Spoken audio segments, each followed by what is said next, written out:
In this lesson, we're going to learn about the male and female reproductive systems. The human reproductive system is divided into two parts: the male reproductive system and the female reproductive system. The male reproductive system produces and carries sperm, and the female reproductive system produces eggs and provides the site for fertilization and development of the baby. Okay, let's begin with the male reproductive system. The primary male reproductive organs are the testes, and these produce both sperm and the hormone testosterone. The testes are located outside the abdominal cavity within a sac of skin called the scrotum. The scrotum hangs outside the body because the testes need to be slightly cooler than normal body temperature in order to function properly. Inside each testicle, there are many tiny tubes called seminiferous tubules where sperm are produced through a process called spermatogenesis. It takes about 74 days for sperm to develop and mature. Sperm are small cells that carry the male genetic information, or DNA, from the father to the child. In humans, sperm are produced from puberty until death, and their production is continuous. Each second, the body produces about 1,000 sperm. After they're produced, the sperm move into a coiled tube called the epididymis, which is located on the back side of each testicle.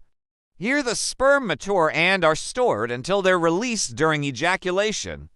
The sperm can stay in the epididymis for several months, but they're not fully functional yet. They need some help from other secretions to get that job done.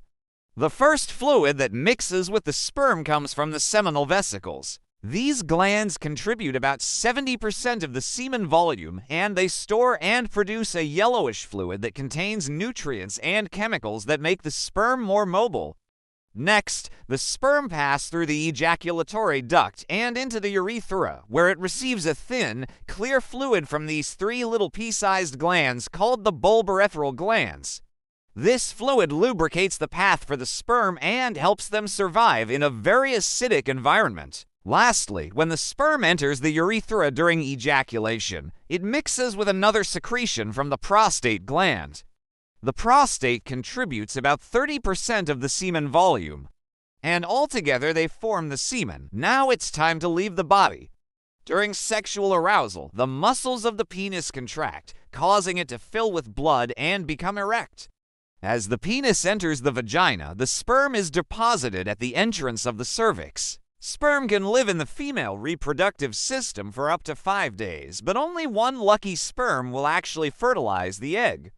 And now let's talk about the female reproductive system. The female reproductive organs include the vagina, uterus, fallopian tubes, and ovaries. They are all held in place by ligaments attached to the pelvic bone. The ovaries are the primary female reproductive organs, and they produce eggs and hormones such as estrogen and progesterone. Each ovary is about the size of a grape and contains thousands of immature eggs. At birth, a girl has already formed all the eggs she will ever have, but they don't mature until puberty. At puberty, the brain sends signals to the ovaries via the pituitary gland and the hypothalamus. This triggers the ovaries to start producing estrogen, which causes the eggs to start maturing. One egg matures each month in a process called oogenesis. When an egg is fully mature, it's released from the ovary during ovulation.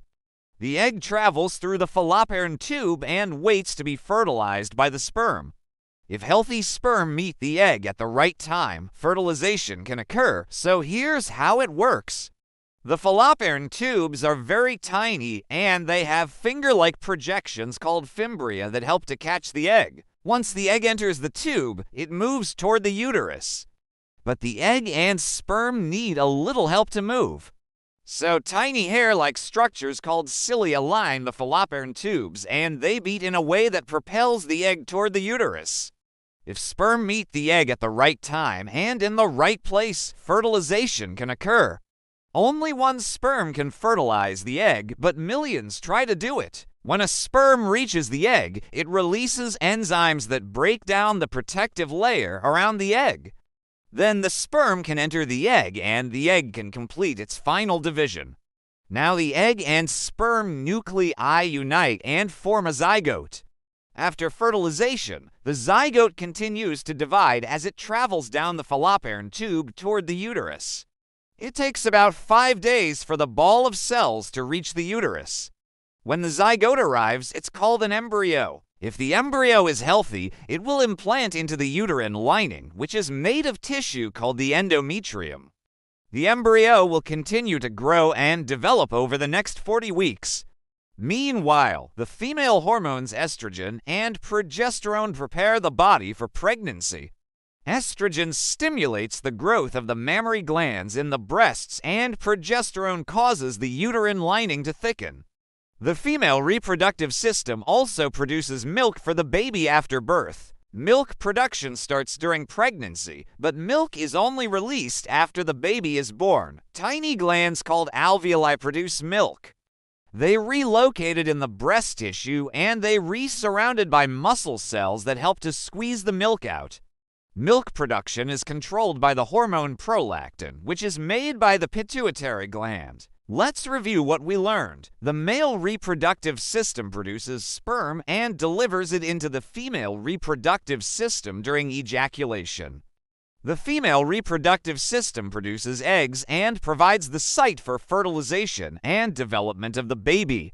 If a sperm fertilizes an egg, the zygote will implant into the uterine lining, and the embryo will continue to grow and develop over the next 40 weeks. To remember the male reproductive organs, we can use the following acronym. S-E-G. S stands for scrotum, E for epididymis, G for glands, A for a vas deferens, and S for urethra. The female reproductive system can be remembered with the following acronym. O-F-U, V-O for ovaries, F for fallopian tube, U for uterus, and V for vagina. We can also add P for the pituitary gland and B for the breasts to include the glands that play important roles in the reproductive system.